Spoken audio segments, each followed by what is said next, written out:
Binigyan ng komendasyon ng Armed Forces of the Philippines at Philippine National Police ang mga sundalo at pulis na nagkaloob ng kanilang serbisyo sa katatapos na halalan 2013. Sa panig naman ng Department of National Defense, job well done ang pinabot ni Secretary Voltaire Gasmin sa lahat ng mga tauhan at ayon kay Gasmin, napakaganda ng kinalabasan ng peace and order situation sa panahon ng eleksyon na pinagtulungan ng mga sundalo at pulis.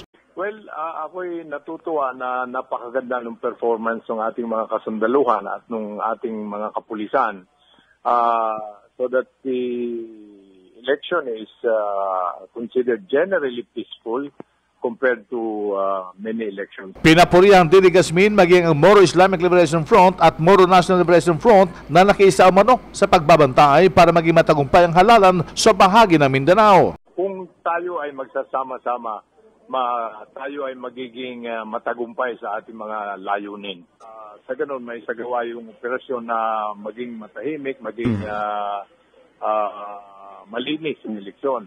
Sinabi pa ni Gasmin, bagamat may mga naitala umanang insidente ng karahasan na may kinalaman sa eleksyon, mangilan-ilan lamang uman ito kung ikukumpara sa mga nagdaang halalan. Gayon din naman sa hanin ng kapulisan na binigyan ng thumbs up sign ng pamunuan ng Department of Interior and Local Government at ni PNP Chief Director General Alan Purisima. Iyan ang DZRH News, RH911, Bing Formento, naglilingkod sa pagbabalita.